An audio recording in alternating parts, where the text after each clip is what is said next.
The user wants a 20-minute version of the clever hare and the greedy leopard story with a sense of real-life narration from a witness. I'll need to focus on capturing the cultural richness of an African village setting. I'll think about specific names, customs, and themes to make it feel authentic and tied to the environment. Right. So I'll expand on this story while blending the mythology and culture into the core dynamics of the plot. The user wants a detailed story in first person with a witness tone set in an African village. The narrative should focus on a clever hare outsmarting a greedy leopard. The setting must include real cultural details like village customs, names, and themes.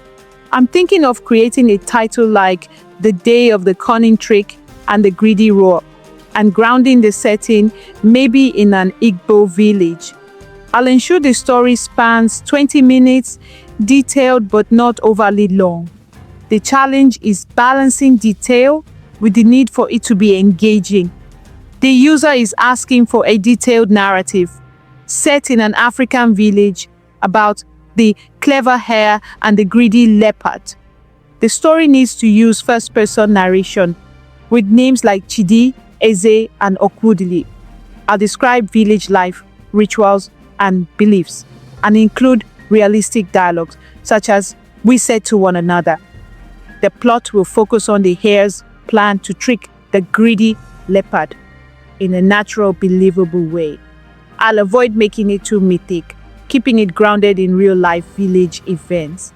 I'll aim for a length of around 20 minutes or 3,000 words. The day the clever hare fooled the greedy leopard. I still remember that fateful day as if it were etched into my very soul. A day when our little village of Obodo Udo learned that greed could be outwitted by simple, honest cleverness. I was just a young man then, and the memory of the events has grown with time into a cherished tale, one that I now share with anyone who will listen. Our village, nestled on the fringe of a vast, whispering forest known to us as Okai Huoma, was preparing for the annual harvest celebration. The air was thick with the scent of ripe mangoes, the aroma of freshly roasted corn, and the sound of laughter and chatter as families gathered in the central square.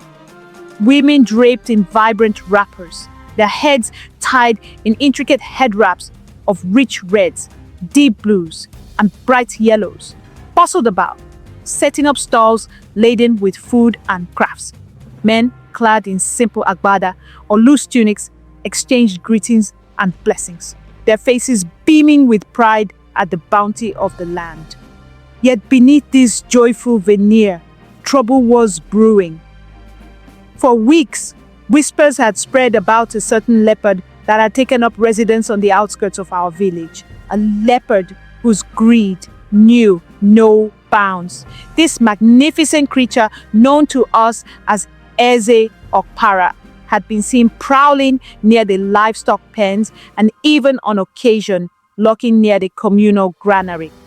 Unlike other wild animals who lived in harmony with nature, Eze Okpara hoarded everything he could find. Freshly caught fowl, small game, even fruit from the orchards. His lair, hidden deep within the forest, was rumored to be filled with more than enough food to satisfy even the hungriest of beasts, but it was never shared with the community. Now, I must confess, our village had always valued sharing and unity. Our customs taught us that the land was a gift from our ancestors meant to be enjoyed by all, not squandered or selfishly locked away.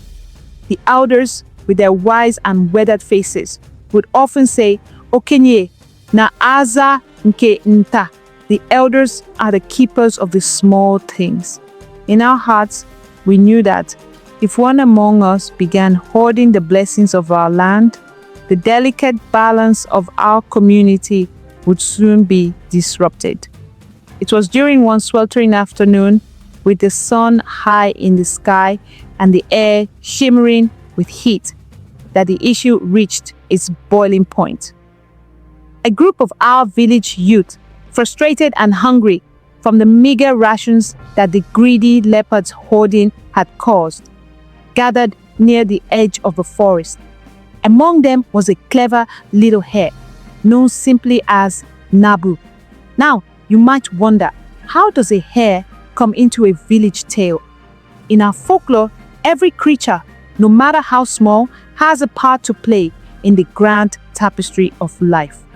Nabu was small, nimble, and possessed an intelligence that belied his size.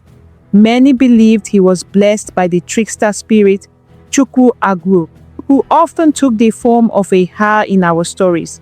I was among those who watched in awe as Nabu began his scheme to teach Eze Okpara a lesson in humility and justice. With the quiet confidence of someone who knew that the weak could triumph over the mighty when wisdom was applied, Nabu devised a plan that would soon become the talk of the village for generations. That evening, as the sun dipped low and the cool blue shadows of twilight began to creep over our village, Nabu set his plan into motion. I recall clearly how the air changed. It seemed to hold its breath as if expecting something extraordinary. In a quiet clearing at the edge of the forest, Nabu had gathered a few curious onlookers, a couple of mischievous children, an old man with a cane and a weathered face, and even a few young women, their eyes wide with anticipation. The plan was simple yet ingenious. Nabu had observed that Eze Okpara, in all his pride, would never suspect a humble hare of trickery. Earlier that day, Nabu had sneaked into the leopard's territory and gathered a small pile of the food Eze Okpara hoarded, some succulent pieces of a roasted chicken, and a few bright, juicy mango slices. He then carefully arranged these treats along a narrow path leading deeper into the forest, a path he knew the leopard frequented on his rounds. As dusk gave way to night, the forest came alive with whispers and the gentle rustling of leaves. Torchlight from a nearby gathering of villagers cast long, wavering shadows on the ground. I had joined the search party that evening, my heart heavy with the hope that justice would be served and that the communal spirit of sharing would be restored.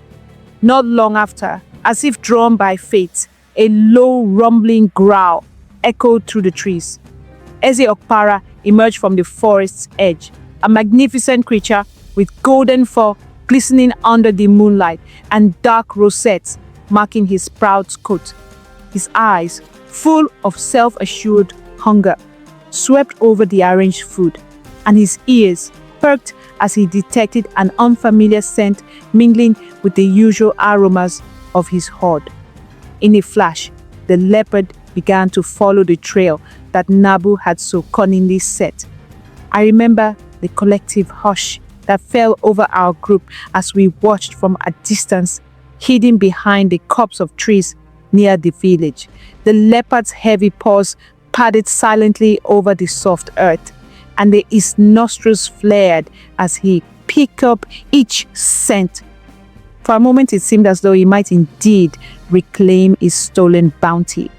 But as the leopard pressed further into the forest, Nabu, ever alert and nimble, darted from his hiding place.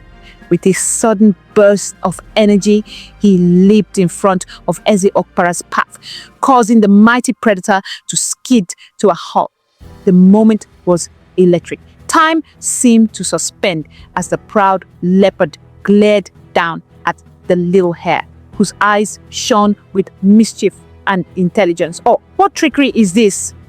The leopard seemed to demand with his narrowed golden eyes. But before Eze Okpara could react further, Nabu spoke in a clear, confident tone that echoed across the clearing. Great leopard, why keep all the bounty for yourself when the blessings of the land are meant for all? His voice, though small, carried the weight of our ancestors' wisdom. For a heartbeat, the forest was silent, except for the soft rustle of leaves. Then, as if in response to the hare's challenge, the distant calls of other animals, an antelope's cry, the gentle hoot of an owl, filled the air. The leopard, taken aback by this unexpected confrontation and the subtle unity that emanated from the gathering of villagers and creatures alike, hesitated. I recall how his eyes, once filled with greedy entitlement, flickered with uncertainty.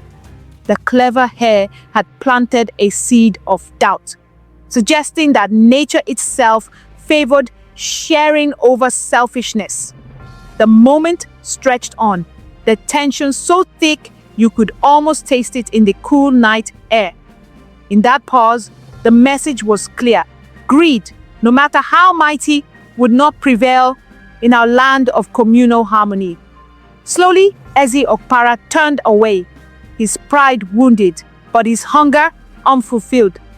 The clever hare's challenge had worked, at least for that night.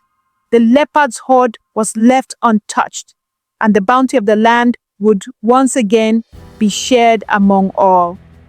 As word of this cunning trick spread through our village the next morning, a sense of relief and renewed unity blossomed among the people. The elders gathered in the shade of the great Iroko tree, recounting the events with both amusement and awe. They reminded us that our customs, passed down through generations, value justice and the collective well-being over individual greed. Nabu, the Hare of wisdom, has shown us that even the smallest among us can speak for the many, an elderly man declared, his voice both proud and reflective. In the days that followed, our village celebrated not just the harvest, but also the lesson of that unforgettable encounter. The story of the clever hare and the greedy leopard became a parable for all, a reminder that the blessings of our land were not meant to be hoarded, but shared, like the gentle rains that nourish the earth. I often walk along the dusty paths of Obodo Udo and think of that day, the sight of the moonlit forest, the daring leap of Nabu, and the humbled gaze of Eze Okpara. It is a day that taught us that wisdom, community, and a willingness to challenge the status quo can restore balance, even in the wildest of places.